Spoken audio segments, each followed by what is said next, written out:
the day before Thanksgiving 2007, I think it was November 21st, 2007, I got shot in a drug deal gone wrong.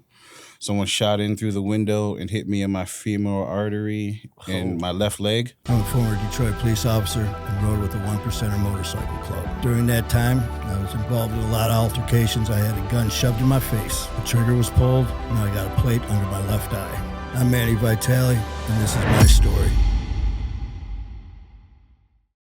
How you doing, folks? Welcome to My Fight, Our War. I'm your host, Manny Vitale, and we are back in our second home here in Connecticut, and really appreciate today we have James Sweat coming on with our mutual friend Rick DeVell, who I tell you, the things that he's doing, it's just contagious. You know how helping people help people, and it's incredible. Yep. So, James, thank you for popping on with us and sharing your story. Thank you for having me. I really appreciate it. Oh, definitely. And just so you know, we got a little update here on James. Some of you may not know, James literally just got out of jail.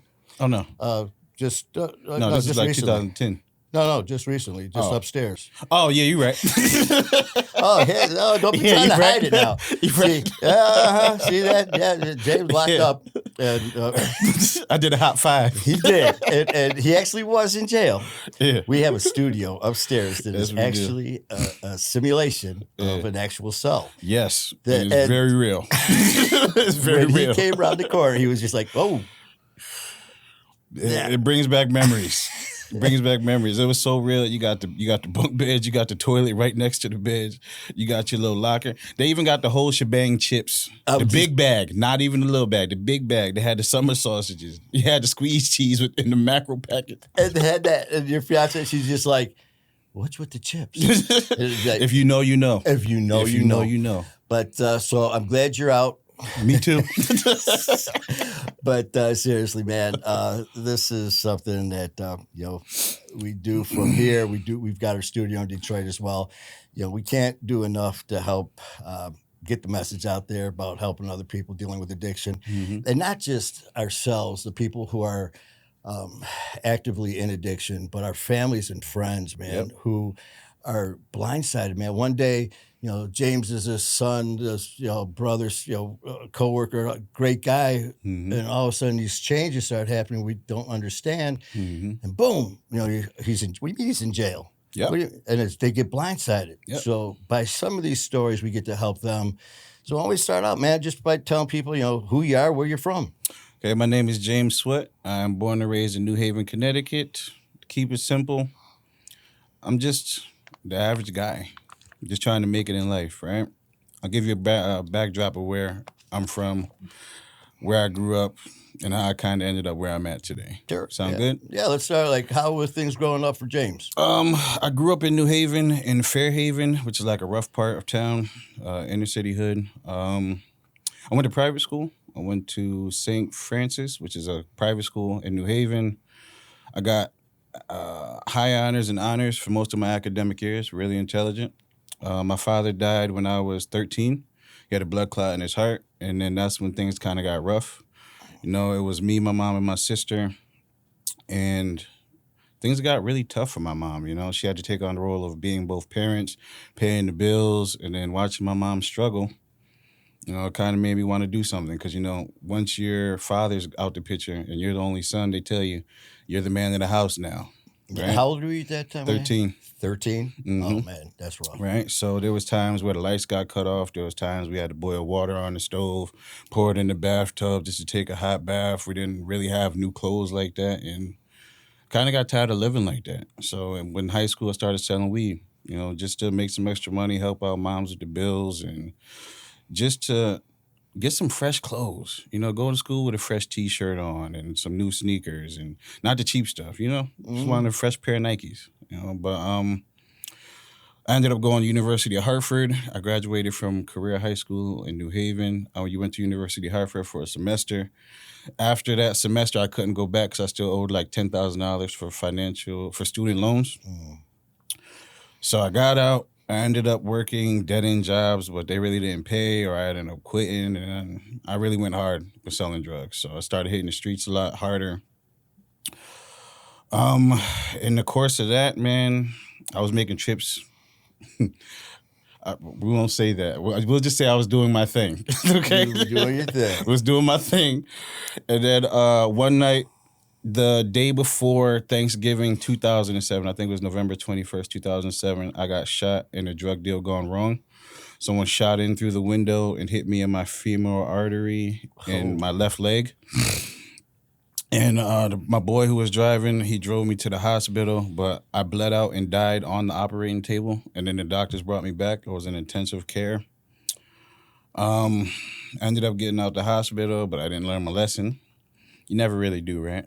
Right. And then I'm smoking, I'm drinking, just trying to get rid of the pain. And that's really when my addiction really kicked off, just smoking and drinking every day. Because with a hole in my leg and just the amount of pain I was in every day, I just didn't want to feel anything, you know. And then it goes into a cycle of I need this every day, just to make it through the day, or to not think about my problems, or the paranoia of getting shot again, the psychological effects that come along with stuff. PTSD, Yeah, man, it's real. You know, you end up having the nightmares and reliving it, and you know, this is the importance of therapy too, working through stuff like that. But we'll get there.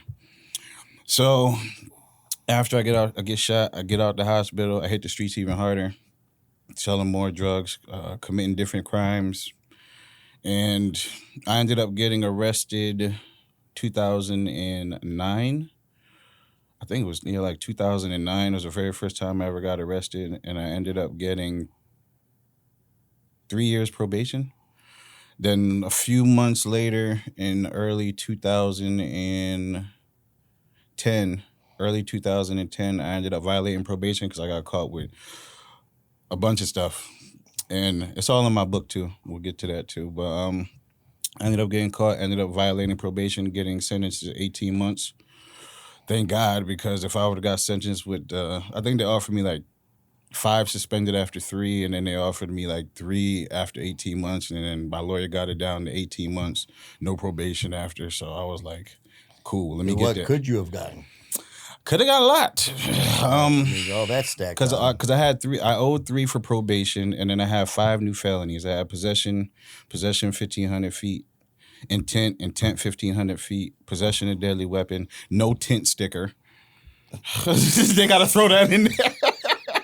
They gotta get you with the no tint sticker. That's you what ran a red light, yeah.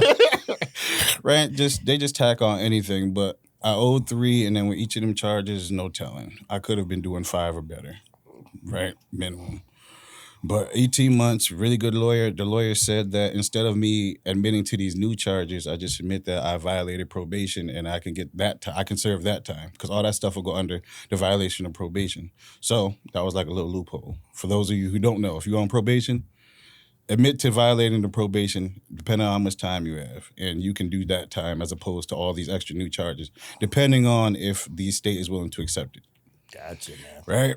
So I do my 18 months, I get out, and I'm like, all right, cool. I want to do something different. So I ended up getting like 3 jobs when I got out in 2000. I got out early 2010. I ended up getting jobs it was like a program for people who were recently released. I planted trees in the city of New Haven, all across New Haven. I ended up getting a job at Hollister and a job at like Things Remembered. But I was still smoking and drinking every day, because once you're locked up and you get out, I kind of just went back to what I knew. That was just a way for me to relax. Every day I'm drinking like, not a fifth, maybe a pint. Maybe cracking a few beers, and then rolling blunt after blunt every single day, just to ease my mind. You still selling too? No, I gave up the selling. Listen, after At doing that, 18 months, You said I'm done. I'm good. I don't want anything that's ever going to take my freedom ever again, right? So after doing those jobs for a little while, I ended up going to get my CDL. Got my commercial driver license, Class B. So I had to stop smoking and stop drinking then. Oh, yeah, because they randomly check, don't they? Yes, they do. And if they pull you and you're dirty, you're all set. That's just done. You're done. You don't get another chance. You got to wait like a year or 2 before you can even go back. But then once that's on your record, They're not going to want to hire you. So I had to stop. But I wouldn't smoke, but I would still drink at night, because I was delivering kegs of beer. You know, the 200-pound kegs, 70, the logs, little 70 pounds. Like, I would do like 20, 30 kegs a day in like 400 or 500 cases, delivering beer across the state of Connecticut, back-breaking labor. Especially with a bad leg still. Is that giving you Well, issues? I got real strong. I How'd you get strong? A beer. Listen, look, if you want to get strong, go on and work for a beer company. How much are those about, those kegs? The keg, the big ones are 200, and then the little ones are like 70. So you had 20? 20, 30, sometimes 40 kegs. 200 pounders. 200 pounders. And it's real. You were the high-low. But at times, I got so strong that I was able to take 2 of those kegs down the stairs into basements and all these crawlways and all this stuff. I was really, really strong. Strongest I've ever been in my life, even being locked up and working out and all that, right? But I ended up going for my pardon, 2014 or 15, and I got granted my pardon through the state of Connecticut, so I no longer have a criminal record. Doing well. I got my own vehicle. I got my own place to stay. I got my girlfriend at the time. Life was good, right? Why is life always got to go good and then something crazy got to happen? Because it's life. That's life, right? So I ended up working for a company out in East Hartford, and one day I was just moving cases back and forth in the warehouse. Once I moved the case and I twisted, like I heard my back like pop like a snap. And then I was in so much pain, I couldn't even move, right? I had to be put on a forklift and driven to the front of the warehouse. I was in so much pain. I was like, what's going on? They look at my back from the top of my butt to like the middle of my back. It looked like this, like doubled up. That's how swollen it was. So I ended up going to like urgent care or intensive care, wherever they brought me at out in East Hartford. They thought it was like a severe strain, but for months, it was just nonstop back pain. I couldn't move an inch without feeling pain. Pain shooting up my spine, down the back of my legs, and it was really bad. So I ended up getting spinal injections. I did therapy, physical therapy, aqua therapy. Tried to lose weight, but it's hard to lose weight when you can't move. Even in the middle of the night, like I would wake up screaming. I couldn't even make it through the middle of the night without feeling pain. It was like some of the worse than being shot. So then later on, in maybe a few months later, they do maybe an MRI. And after they do the MRI, they found out that I had an annular tear, a disc bulge, and a herniated disc. So basically, I tore my spine from the inside. Some of the worst pain I've ever had to deal with, right? Mm-hmm. So then keep going. Back surgery. I ended up having back surgery, spinal fusion. I ended up having to get 4 screws and 2 rods in my L4 and 5. We do have a lot in common. Hey. I got the cage and 2 plates and 4 screws myself. Oh, my man. Yeah. We metal brothers. Right, so I had to basically learn how to rewalk again. I went from like 240 up to like 325.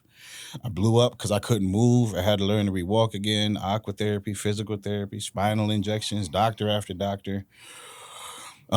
Then that's when addiction kicked back in. I got hooked on pills. I got hooked on oxys, Dilaudid, and perks, and anything and I started drinking again because I thought my life was over, man. I went from this big, strong guy, I'm lifting these kegs, to now I can't even lift a remote without feeling pain, and I'm on the verge of losing everything, the apartment, the car, the career I thought I was going to do forever. And every single day, man, just trying to make it through each day was a challenge. Mm-hmm. I'm popping pills and drinking, but it was in a really dark place. And it's easy for people to tell you to not stress, everything's going to work out. But when you're in it, you feel like you're the only person there. And it feels like you can only rely on you. And then that's when I recommitted to God again, too.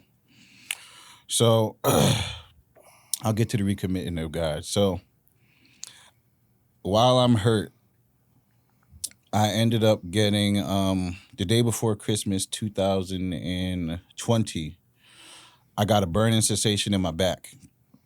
Once I had the burning sensation in my back, I started traveling down my legs. I go to the hospital. When I go to the hospital, they ran tests for like 8-10 hours, and they said, all right, you're fine, right? So then I go back. Then I go to my doctor. Doctor looks in my back and said, you got to go to the hospital right now. I'm like, what do you mean? What's wrong? He said, don't worry about it. We're going to fix it. Fix what? Get there. They're like, all right, your body's going into sepsis. Your body's shutting down, James. And they said that I had contracted fusobacterium, which is like a rare bacteria. I don't even know how you get it. It was spreading through my body, so they had to pump me with all types of antibiotics. And Vancomycin. I can't even remember the names of this stuff, but it was real. So then I ended up getting a PICC line inserted into my arm, through the left arm, through the main vein into my heart. I had to walk around with that bag pump with a 24-hour pump pumping this antibiotic into me. I had that on for a couple months. They released me out the hospital. After they did that, one day I got a headache so bad that like I couldn't blink without feeling pain. Couldn't look at lights. I'm like, what's going on, man? Like, what is this? I end up going to the hospital. They run some tests. Nothing. All right. They release me. I go back to the doctor the next day. Like, yo, it's 10 times worse. Now I got a headache. My eyes hurt. My tongue hurt. I couldn't talk. Or if I talk, it'd be a gurgling sound that would come out. Like no words could form. And I'm like, what's going on?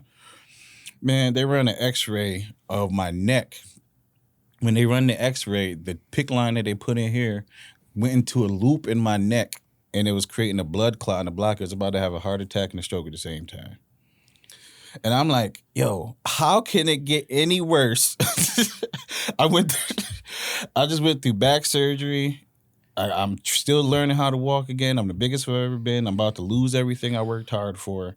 Now I got a rare blood disease, and now I got something stuck in my throat, and I'm about to die. I'm like, man, this is how I'm going out, a PICC line to the neck. So they end up pulling out the PICC line. They gave me some blood thinners to let the blood clot go down. At this point, man, I'm ready to end it, to be honest. Because I'm like, how much more can I take, right? And in the course of all that, I'm still taking pills every day, still drinking, and just this horrible mindset, yo. Like I don't even know what I'm gonna do. So then they take the PICC line out, blood thinners. After about a month, everything subsides. I'm decent. I get released by my doctor to start like working out, and I get approved where I can just start doing stuff. But I still had to walk with a limp. I was 325 pounds. I couldn't even stand up straight. End up going to one day I'm sitting on my bed, and I said, God, after all this stuff I done been through, man, you didn't have me go through all this for no reason. I'm tired of doing it my way. I want to do it your way. I surrender my life to you, God. Just point me in the direction of what you want me to do, and I'll do the work, right? So I end up going to church. I recommitted my life to God. I stopped drinking. I stopped popping pills every day. I ended up going to therapy.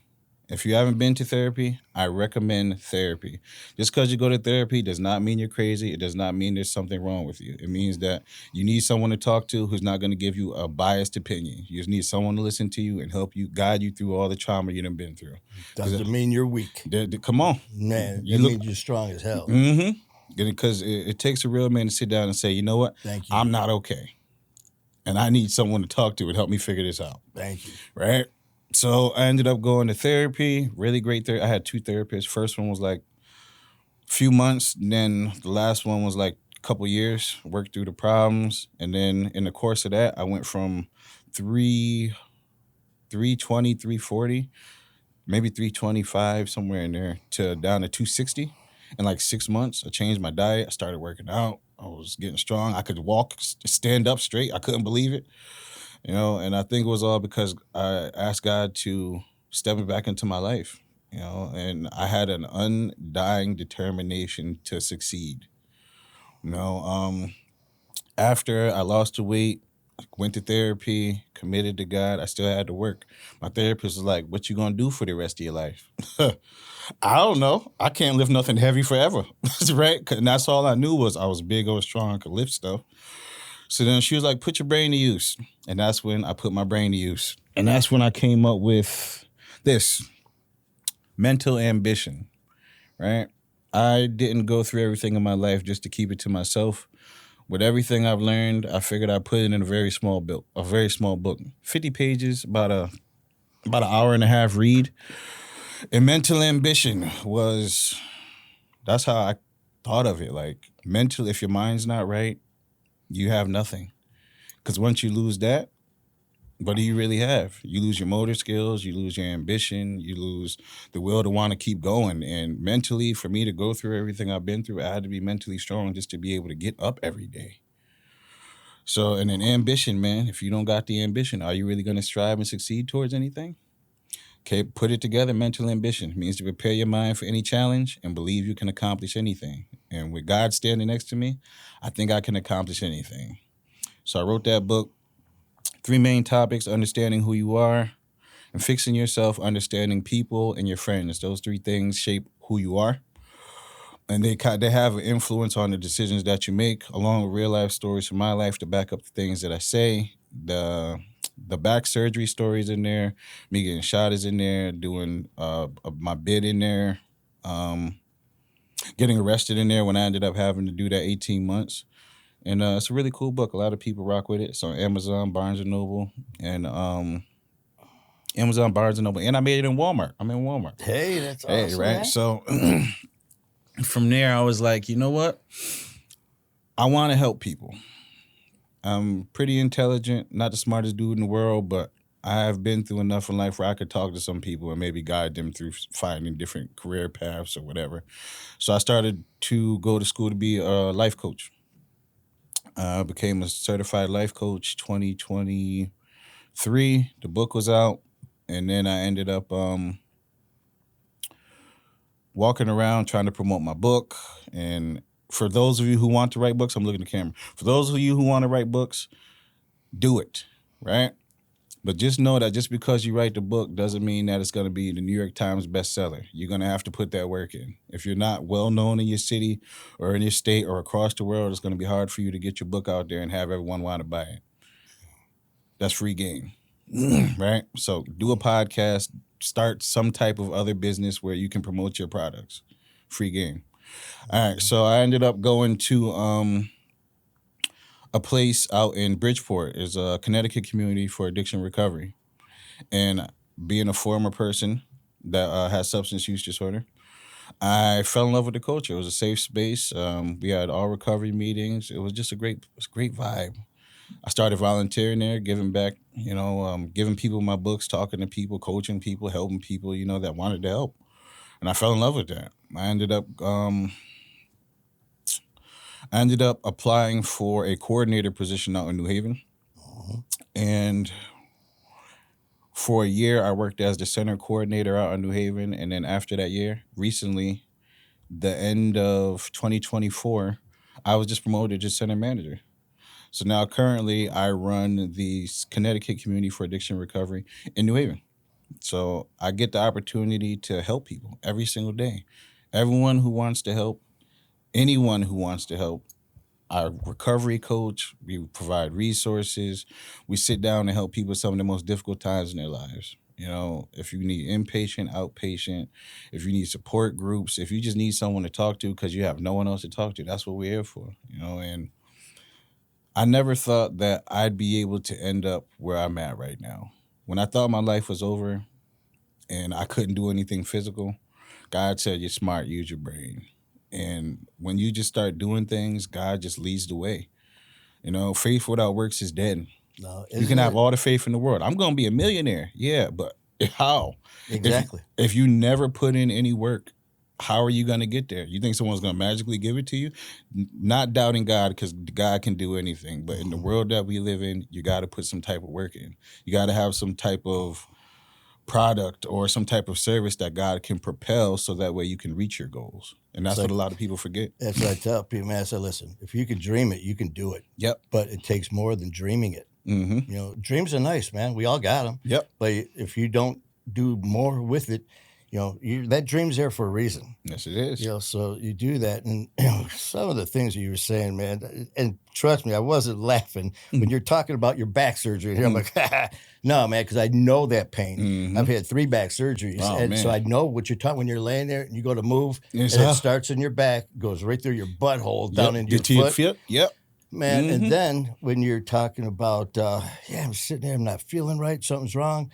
When you said sepsis, I was in the hospital and I had an issue, and all of a sudden they had an IV in me, and within 12 hours, all of a sudden I'm like going down. I look down, the veins sticking out of my arm, bright red, and tracking up my arm. Wow. They put the IV in improperly, put bacteria into my arm, developed sepsis. Within hours, I'm rushed down. They said, we had to cut the vein out of my arm because they said, you're dying from sepsis. So you're telling me that? So the shooting, the back, the sepsis, like, we are related. I mean, I know it's hard people tell us apart right now, man, but brothers from another mother here. What people fail to realize is you may feel you're the only person that's gone through things, but that's what connects us. We go through a lot of the same and similar situations, but you don't know unless you talk to somebody or unless you open up about it. Yeah, and the thing is, like I tell people too, and it's like, Manny, what are you thankful for? I'm like, well, being alive, first of all. Number one.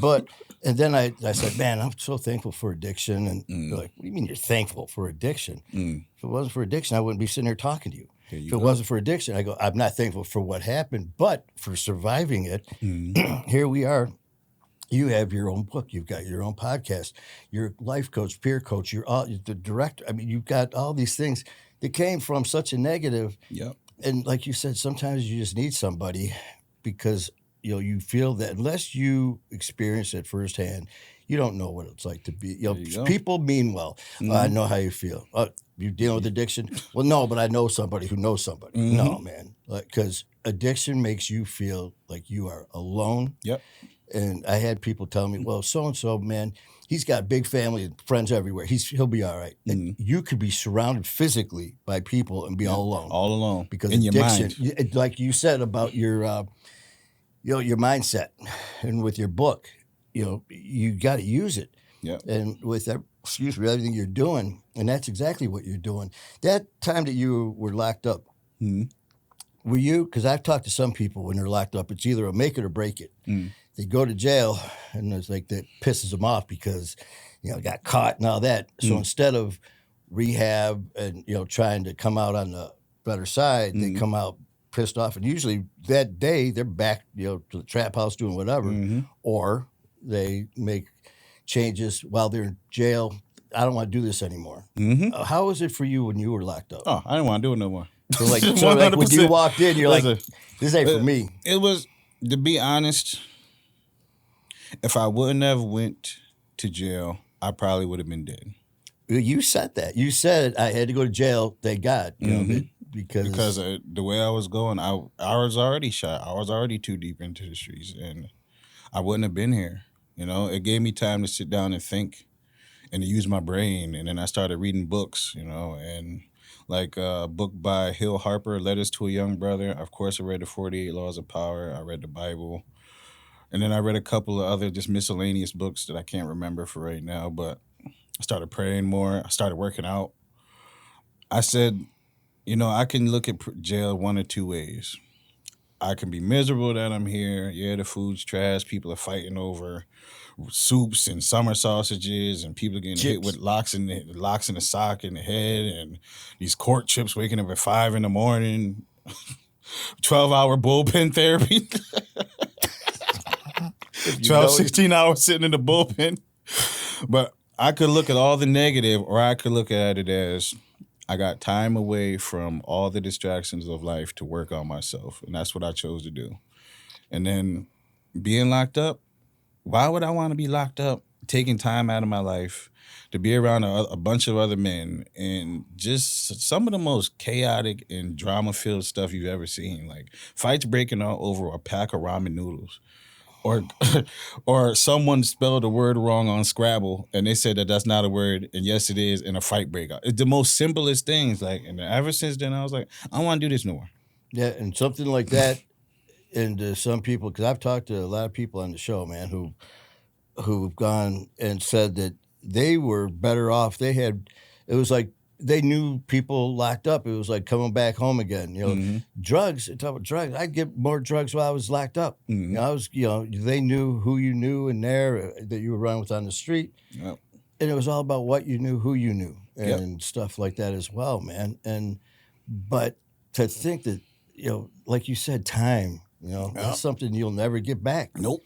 And it's gone. It's gone. 18 months. Some people go, wow, it's only 18. Yeah. Have you done 18 months? Yeah. Have you done one day? Have you done? Yeah. Yeah. That reminded me too. I had someone say one time about sobriety. Yeah. And he was sober for 35 years. And this is when I got out of the hospital. And he told me, I was like, wow.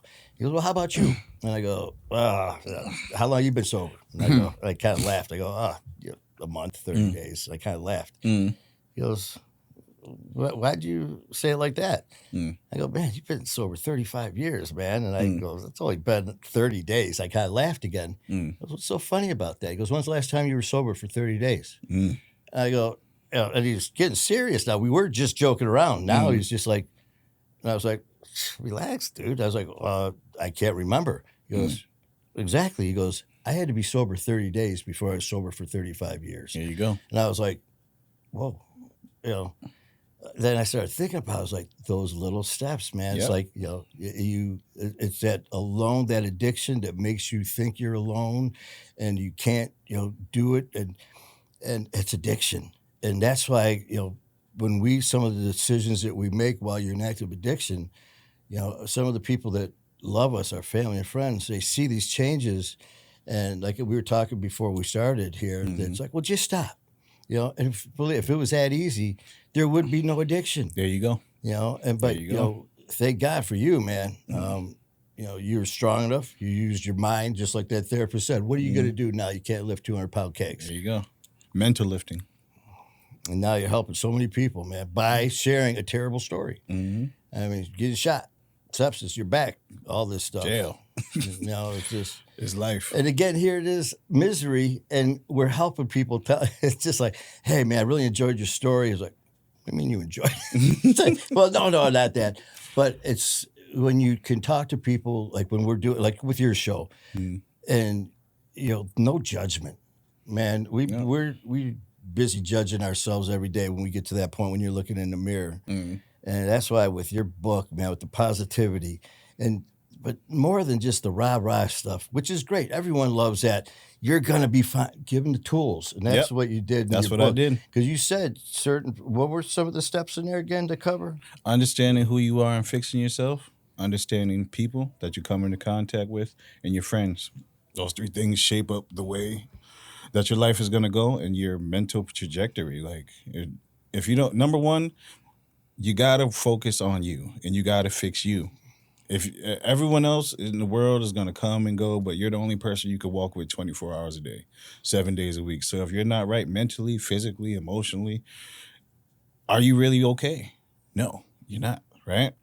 So working on yourself is key. And then there's questions in there that you can ask, answer for yourself. And going to therapy, spirituality. There's a bunch of different things in the book that'll help people guide them towards what they need. That's why it's called a guide to upgrading your life. Your life is good now. Let's just make it a little better. Yeah, and it's not saying, you got to change completely, man, because you're a good person, man. You're a person before. That's like I tell people. They're like, man, he was such a good person. You know what? He still is. Still is. You know what? Just because, right now you throw the word addict around. You know what? He's got a name. It's, Manny is still Manny. James is still James. Yep. And I was, Manny before the addiction came into my life. And same as you. Now in recovery, it's like, when I was Manny going through that hell, I was still Manny, not the addict or the alcoholic. And just like by your book and everything like that, people realize, or now by hearing you speak and all that the judgment, and because I had a person one time say to me, you can tell people dealing with drugs and alcohol, you can spot them. I'm like, what do you mean spot them? I go, he goes, you can tell by what they look. I go, oh, please tell me. Well, an alcoholic, is staggering around with the bag and the bottle and puke all over them, alcoholics. I'm like, okay, a drug addict. Sitting in the alley with a shoelace around their arm, sitting by the dumpster. Oh, so the CEO that's in a billion-dollar company in the boardroom who just went to the bathroom to shoot up at the end of the meeting, jumped in his limo to drink on his way to his next meeting. He's not, well, he's functioning. What? He just shut up and they're doing some blow and just down to fifth, So no, man, addiction does not discriminate. It does not. Anybody is susceptible to it. And normally what happens is people try to escape. It comes from trauma. It comes from having bad days. It comes from just life. And it goes from maybe just using on the weekends. You might want to just get high on the weekends. It's my time to let loose. You want to party. And then next thing you know, you're doing it every day, once or twice a day. Now, 5, 10, 15, however many hits you need just to get high, and you're going through a fifth or a mag throughout the day. And you up for 2-3 days at times, being on a bender, and then it's just a cycle, and it starts from just not innocent, but just wanting to escape problems, and then it goes into however many years or months or whatever of using. Yeah, just like with you, when you're talking about the younger years, man, it's not like, oh man, the domestic violence, drugs from day one. My dad was fighting all the time. Dad was locked up. My brother was selling. Sister was on the streets. No, man, I was at a private school. Doing good. Yep. Then loss of a parent. Yep. Now all of a sudden that trauma, getting shot. PTSD. Yep. All these things that happen. And no, it's not an excuse. But it's an explanation, and that's why I always say, man, don't judge, because I got into it with another guy. He's like, yeah, man, addicts. He goes, you guys are so weak and selfish and all that. So I sat there, and in the past, in my old days, it would have been different. Like, oh, I'll show you weak, boy. But I sat there now, and I started thinking about it. Weak, selfish, don't care about shit. I looked at him, I go, you're right. Yeah, man. During active addiction, everything you just said, you're 100%. Because I didn't care about anyone else. I was selfish. But he goes, even now in recovery, man, you think we owe you? I'm like, you will never meet an addict that thinks you owe us. Nope. We did it. And I go, and by the way, weak, you deal with work issues, financial issues, personal kids, whatever. Every day, all day. That's what you deal with. Yep. Everyone does. Addicts, we deal with that. On top of dealing with addiction, on top of that too. So don't call us weak. And then we go out and do what you do. Yep. And what we do is by advocate and help others and share our terrible stories so other people don't go through them, man. There you go. Right. And people are so judgmental nowadays. And with social media, everyone feels that they have an opinion, right? Man, you nailed that. Right. But people got to realize is, you don't even got it all figured out yourself, man. No. How can you look down on somebody else who might be struggling with addiction or might not have a lot of money, or someone who's home? You can't look down on them because that could be you. Someone you love, that too. But you hit it with social media, because now you got a cell phone and a tripod you can put on the table. You got your own podcast. Yep. And, once they get that power of hey, I'm on camera, or look, I got 2 views. Look, I got 20 views. Now I'm somebody.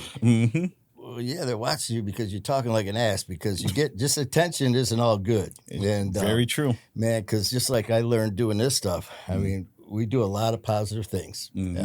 Some people are in this for popularity. Hey, that's what you do, fine. I got no problem with that. It's your show. Be you. That's not we do this in recovery. We share. But, the thing I had to learn is not everyone's going to love you, man. You're going to have haters. Yes, I got people I don't even know. Sometimes you get Messenger and all that calling you out. Oh, you this, you. To that, like I said, in the past would have been handled differently. Now I just say, welcome to my fight, our war. We're not going to judge you. Nope. No matter why you're acting out. You don't even know me. But, excuse me. But, that's just taking a negative and doing making what it you positive. do. It's the reason I do what I do is because I want to show people that recovery is possible. And no matter what your background is, whether you've had a good life and things got messed up, whether you had a bad life and it's been bad forever, you can change. But it all starts with your mind, right? and learning to be able to stand on your own too, and working through your traumas, working through your abuse, figuring out what makes you tick, getting hobbies. Like most people think that once you're in recovery, you're just supposed to just not do anything and be bored. No, you go have fun, but you have clean fun. You go to amusement parks, you go to the beach, you start working out, you start reading books, writing books, build your legacy. I ask this all the time. If money didn't matter, but you had to work for the rest of your life, what would your career be? And if you can answer that question, that's your purpose in life, and that's what your dream is. I Chase love that. Chase that. That's Work on good. that. That will give you purpose, and you'll be so driven to accomplish it because that's what you want, as opposed to someone saying, hey, go to school and learn this and learn that, and then you can get a job. Why not build your own dream job? Yeah, what's that old saying, man? If you do what you do, if you love what you You do, do? you never It's work never a real. day in your life, man. When I heard that growing up, I was like, everything is work. Yeah. Right? Only Now- people with a lot of money say that. You know? Right? Now, when I tell you, I get up every day and I go to help people in recovery and people who want the help, this does not feel like work. I literally go in, I talk to people, I make sure the day-to-day is done, and then the day's over, and I'm like, wow, 8 hours went by real fast. Yeah. It's because I love what I do. I love helping people. I love talking to people. I love being honest enough with people to where they accept my opinions. And then I be real with people. I don't try to be something I'm not, right? Yes. I'm not no super thug. I'm not no super gangster. I'm just a person who went through a lot of mishaps. I made a lot of bad decisions, but I just happened to learn from them. And because I did, I want to help others now. Yeah, just like you said too, man. There's that time, like with all of us at My Fight or War, man. When I got out of the hospital from drinking was 2020 when COVID hit. They said you need intensive rehab, 24/7 inpatient rehab now for a long time. All right, you know, and well, everything was closed up. COVID shut the world down. Everything was did. closed. Yep. So I never went to a meeting. I never had withdrawal. I never had a sponsor, never stepped, never nothing. And by the grace of God, I never had withdrawals, cravings, or nothing. And so for me, I came in with a blank slate because I've had people come on when I first started doing this. They were strictly, if you don't, AA, and people pick on me saying, oh, you don't. I love AA. I love anything that is there to help people in addiction. I support 100%. I'll be your biggest spokesperson. But don't come at me saying, if you don't do this program, you'll fail. And I did have an individual came on, and he had it all planned. He was good. I'm going to really push what worked for me and just positive. Okay, it was doing really good. And I said, well, there's so many different options. If you are, scared of this doesn't work, there's other ways. Yes. You have choices. He's like, well, no, you really don't. If you don't do the steps, you will fail in life. And you will. And I'm like, whoa. I'm like, well, no, you won't. I said, there are other options besides. And he just point blank. So that ended abruptly. Because with us, I'll always say, man, we will never tell you. What we will do is give you all of our experiences. This is what worked for me. This is what worked for him. This is then you see what works for you. Yep. And if it doesn't work, it's okay. We'll try something else. There you go. And I'm not going to sit there and say, because I had a guy said, man, I went to AA. I went and I did the steps and I still stumbled. Hey, look you're talking to me. You picked yourself up. Yep. Great job. So there's so many options for us, and self-involvement, man. Take another one. Take ownership of yourself, man. Don't sit there and blame so and so's fault that I'm having these issues and all that stuff. Read James' book. Read the book. Listen to, and it's not just lip service, man. You lived it.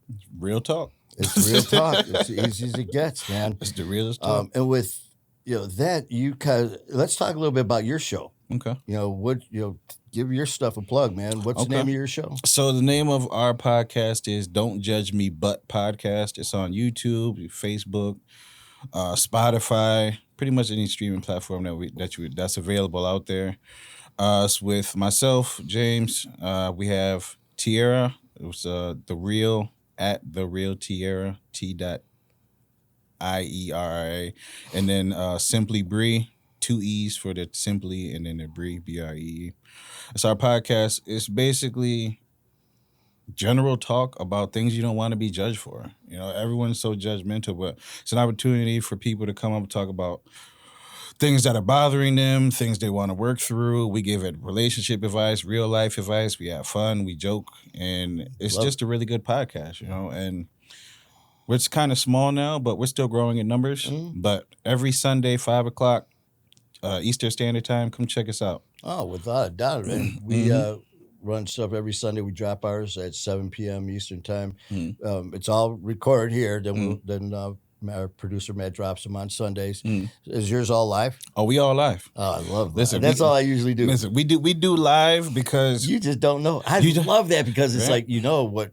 Yes, I do know. You don't know what's going to happen. That's why I love it. And that's why, like with I love your podcast already because people are thinking when they hear about recovery, they're like, oh, same old. No, it's not the same old shit. But with yours, man, it doesn't have to be a recovery issue. No. Don't judge me. You can judge me about the way I look, the way I talk, the way I, the car I drive, the job I have, whatever it is. So that's badass. I like that. We're just trying to make it where everyone's acceptable. There's so much anger and negativity in this world. Yeah. I mean, there's so much hate. Yep. And the thing is, when I was, I'm not gonna lie, man. When I was running with the wrong crowd, man, I was full of it. It's all I had in me was anger and hate. It was everyone's fault. I went from beer to a pint to a fifth and a half a day. And, it wasn't my fault at any of it. But yet it was everyone else's. I was pointing a finger at everyone but me. And, but I love what you said too about one day it was just like, listen, God, I'm going to give it to you. My way's not working. It's not. This isn't going. And that's another thing I do too, man, is I will never push a certain way. I'm born and raised Catholic. That's my belief. I don't care what you believe in, but the faith is so important. Because if you don't have faith, you're in for a rough road, man. Yeah. And I like how you said that you let people figure out what works for them. Because that's how I work. Yeah. I'm not going to shove all these things down your throat, like you got to do it this way, and if you don't, you're gonna fail. You figure out what works for you, whether it's NA, AA, if you need support groups, if you need recovery community centers, if you need inpatient, outpatient, if you need Vivitrol or Suboxone, medically assisted treatment, whatever you need, you figure that out. If it works for you and it gets you to a point in your life where you can function on a day-to-day basis, and you're not the old you and you're a new version of you working on yourself, that's all I care about. That's the only thing that matters. Yes, that's so true and very well put. And I tell you what, James, I really appreciate. I'm glad you got out. Jail upstairs, man. To get you on the show. It was so funny when we first started. Yeah, so you just got out of jail, and you're just like, whoa. But again, no, seriously, man, I really appreciate you coming on and sharing this. Please check out his podcast. Why don't you give one more plug, the name and the time that they can find you? The podcast is Don't Judge Me But Podcast. And the but, please include the but. Because if you just put Don't Judge Me. Include that but. Put the but in there, right? If you don't, it'll be a bunch of other podcasts. But Don't Judge Me But Podcast on Facebook, Instagram, TikTok. Also, if you want to follow me, you can hit me up on my social media at mental_ambition 2.0 for TikTok, 75,000 followers, 2.3 million likes, 80 million views. Instagram is at mental_ambition 3.0. Facebook, just Google Mental Ambition. You'll see the logo. That's me. I have my books available. I got 2 books. We got Mental Ambition, a guide to upgrading your life, and Mental Ambition, a guide to a better relationship. First book is Upgrading Your Life, 3 main topics with some real life stories from my life. Back up the things that I say. This book right here, the greatest relationship book ever written. I'm standing on it. If you don't believe me, buy it. I challenge you. Right? This book has 55 topics when it comes to being in a relationship. It goes from understanding who you are and fixing yourself to understanding your partner to figuring out how to pick the perfect partner, keeping a relationship together, and even how to break up with somebody and get over the heartbreak. From beginning to end, everything you need in a relationship book, this one right here. Both available, Amazon, Walmart, BarnesandNoble.com. Shout out to everybody on My Fight Our Voice. Wait, My Fight Our War. Excuse me. My Fight Our War. Shout out to everyone out there. Shout out to everyone who supports. And if you're in recovery, keep going. If you're not in recovery, whenever the time is right for you and you're ready to do it, that's on you. Just know that there's help out here. Recovery is possible. All you got to do is put the work in. Everything else will fall in place, but it all starts with you. Prepare your mind for any challenge and believe you can accomplish anything. Keep going. Man, you can't put it any better than that. I mean, there's no special formula. There's no magic pill. We know that. There's no special drink. We know that. It's up here and it's in here and it's up there. So there you go. James, thank you, man. Thank Appreciate you. And I'm definitely looking forward to checking out your podcast and seeing that. And you ever want to have your spine sepsis shot brother on, man? I'll jump on with you guys. I will have you on. That'd be I'll send great. you the link. We'll Love get you to up do there. it. Okay. But until then, guys, please check us out at My Fight Our War. Go to YouTube, My Fight Our War. Like, subscribe, all that good stuff. Hop on over to TikTok as well. And until then, guys, love you. Keep fighting a good fight.